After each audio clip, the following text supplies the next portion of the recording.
وہاں جا کر سوال کریں تو اس کے ذمہ دار اگر عورتیں جہنمی ہوں گی تو یار ان کو آپ جہنم سے نہیں کر سکتے ہو اگر اپنی ذمہ داری کو نبھانے میں آپ نے تقصیر اور کوتاہی سے کام کیا۔ میں آپ کو بتاؤں اللہ کے رسول صلی اللہ علیہ وسلم نے جابر بن عبداللہ کی روایت کے مطابق صاف طور پہ قبروں کو پختہ کرنے سے منع کیا، قبروں کو چراگاہ کرنے سے منع کیا۔ نبی سے بعض صحابہ سوال کرتے ہیں اللہ کے رسول صلی اللہ علیہ وسلم میں نے جاہلیت میں نظر مانی ہے کہ فلاں جگہ جا کر میں اونٹ ذبح کروں، کس کے لیے اونٹ ذبح کرنے کی بات کرتے ہیں؟ اللہ کے لیے اونٹ ذبح کرنا بہترین عمل ہے، لیکن اللہ کے رسول صلی اللہ علیہ وسلم سوال کرتے ہیں کیا جاہلیت کی عیدوں میں سے وہاں کوئی عید تھی؟ آپ کو جواب دیا گیا ہاں جاہلیت کے تیوہاروں میں سے وہاں تیوہار تھا۔ آپ نے کہا کہ وہاں اپنی نظر کو پورا نہیں کر سکتے، یعنی اللہ کے لیے اونٹ ذبح کرنے کی بات، اللہ کے نام پر ذبح کرنے کی بات اسلام منع کرتا ہے۔ اگر جاہلیت میں وہاں لوگ ذبح کرتے رہے ہوں، پھر غیر اللہ کے نام پر چڑھاوا چڑھانا، قبروں پر چڑھاوا چڑھانا، مرغا لے کر جانا، وہاں ذبح کرنے کی نیت کرنا کون سے اسلام کی بات ہے؟ کون سی نبی سے محبت کی بات ہو سکتی ہے؟ اس بات پر ہمیں غور کرنا چاہیے میرے بھائیوں اور میری بہنوں۔ میں آپ کا زیادہ وقت نہیں لوں گا، میں صرف آپ کو پیغام دینا چاہتا ہوں کہ اللہ رب العالمین اور اس کے رسول کے فرمان کا تقاضا یہ ہے کہ قبروں کے سلسلے میں جو تعلیمات ہمیں دی گئی ہیں ان تعلیمات کا خلاصہ صرف یہ ہے قبر وحشت کی جگہ ہے، تاریکی کی جگہ ہے، اللہ کو یاد کرنے کی جگہ ہے۔ زیارت قبر کی کرنا مشروع جائز ہے، لیکن وقت کی تخصیص اور تعین کے ساتھ نہیں، بلکہ اتفاق ایسا ہو جائے اس اتفاق کے ساتھ آپ جا کر قبر کی زیارت کریں۔ قبر کی زیارت کے لیے سفر کرنا اسلام میں حرام ٹھہرا دیا گیا ہے، اور اسی کے ساتھ ساتھ عورتوں کے حق میں بات ممنوع ہے کہ وہ قبر کی زیارت کرنے جائیں، الا ایک بات استثنائی شکلیں ان کے لیے اسلام جائز قرار دیتا ہے، لیکن عام شکل کے مطابق قبروں کی زیارت عورتوں کے حق میں ممنوع ہے، کیونکہ عورتیں کثرت سے لانتان کرتی ہیں، کثرت سے رونا اور کثرت سے فریاد کرنا، شرک کے قریب چلا جانا، یہ سب ان کا شیوا ہوتا ہے۔ لہذا عورتوں کو اپنے گھروں کی عورتوں پر نظر رکھو، کسی بھی قبر کی زیارت کرنے کی انہیں اجازت نہیں ہے۔ تو پھر ہمارے گاؤں میں علاقے کی عورتیں عرس میں شرکت کر کے ان کے ساتھ ہماری بچی چلی جائے، ہمارے گھر کی عورت چلی جائے، یہ بات کتنی بھیانک ہے، یہ غیروں کی مشابہت ہے اور اسلام سے دوری اللہ کی لعنت ہے۔ میرے ماں اور بہنوں، آپ اسلام کو سمجھو، توحید کو سمجھو۔ قبروں کو چراغاں کرنے سے اسلام نے روکا، قبر کو پختہ کرنے سے روکا، قبر پر تعمیر سے روکا اور قبر پر نماز پڑھنے سے منع کیا گیا۔ ہاں صرف قبر پر جنازے کی نماز پڑھنا ایک شکل میں جائز ہے۔ جب میت کو دفنا کیا گیا اور آپ نہیں پہنچ سکے تھے، تاخیر ہو گئی پہنچنے میں، آپ نے کوئی کوتاہی نہیں کی، تو آپ کے لیے جائز ہے اسلام میں کہ آپ قبر میں جا کر جنازہ پڑھ لیں، جیسا کہ ابو ہریرہ رضی اللہ عنہ کی حدیث صحیح بخاری میں موجود ہے کہ ایک عورت مسجد نبوی کا جھاڑو لگاتی تھی، اس کا انتقال ہوا، لوگوں نے دفنا دیا۔ نبی نے جب دیکھا کہ عورت نظر نہیں آتی تو آپ نے سوال کیا، آپ کو جواب دیا گیا کہ عمر نے ہم نے اس کو دفنا دیا ہے۔ نبی نے کہا مجھے اس کی قبر بتاؤ۔ آپ اس کی قبر پہ گئے، اس کے جنازے کی نماز پڑھا، اور اسی طرح سے ترمذی کی روایت کے مطابق اللہ کے رسول صلی اللہ علیہ وسلم ایک سفر میں تھے صحابہ کرام کے ساتھ، ایک نئی قبر آپ نے دیکھا، آپ نے سوال کیا، لوگوں نے کہا فلاں کا انتقال ہو، اس کو دفنا دیا گیا۔ آپ نے کہا آؤ ہم اس کی جنازہ پڑھتے ہیں، ہمارا جنازہ پڑھنا اس کے لیے رحمت کا اور ثبوت کا باعث ہے۔ تو معلوم یہ ہوا کہ قبر پر صرف ایک نماز جائز ہے، وہ نماز جنازے کی ہے۔ جب آپ وہاں موجود نہ رہے ہوں، میت کو دفنا دیا گیا، آپ خبر نہیں پا سکے یا آپ نے خبر تو سنی لیکن پہنچنے میں تاخیر ہو گئی، میت کو دفن کر دیا گیا، تو قبر پہ جا کے آپ جنازہ پڑھ سکتے ہیں۔ باقی اور کوئی نماز قبر پہ پڑھنا، یہ باتیں اسلام میں ممنوع ہیں۔ قبر پہ بیٹھنا منع کر دیا گیا۔ نہا رسول اللہ صلی اللہ علیہ وسلم اگر جلوس ہے قبر وعن صلاۃ الیہا، نبی صلی اللہ علیہ وسلم نے قبر پر بیٹھنے سے، اس کی نماز پڑھنے سے منع کیا۔ یہ تمام کی تمام باتیں قبر کے تعلق سے ہیں جنہیں اسلام بیان کرتا ہے۔ لہذا قبر پہ روشنی کرانا، چراغاں کرنا، یہ تمام کی تمام باتیں میرے بھائیوں سب غلط ہیں۔ آج نبی کی محبت کے نام پر 15 شعبان کو جو قبر کو چراغاں کرنے کا عمل ہے، یہ عمل خود اس حدیث کی روشنی میں غلط ہے جس میں اللہ کے رسول صلی اللہ علیہ وسلم قبر کی زیارت کرنے گئے تھے، یا اور بات ہے کہ وہ تاریخ اور وہ مہینہ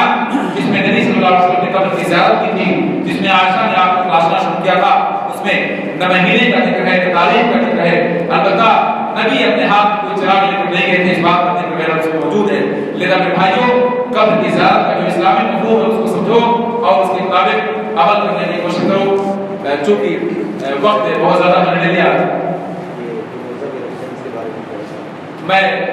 گزارش کرنے جا رہا ہوں شیخ حافظ عبدالحق الجامع حفظہ اللہ جو مرکز سننا کے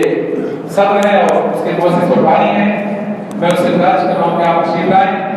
اور 15ویں شعبان میں روزے رکھنے کے تعلق سے یا شب بیداری کے تعلق سے یا پھر آپ کا جو مخصوص قربان ہے وہ لہجہ ہے جس میں بجا تو میں کہہ سکتا ہوں کہ آپ کا ایک خاص میدان ہے، اصلاح معاشرہ کے تعلق سے کچھ باتیں پیش کریں۔ اللہ آپ کو جزا کر دے۔ آپ کے سامنے مائک پر فضیلت الشیخ عبدالحق الجامع حفظہ اللہ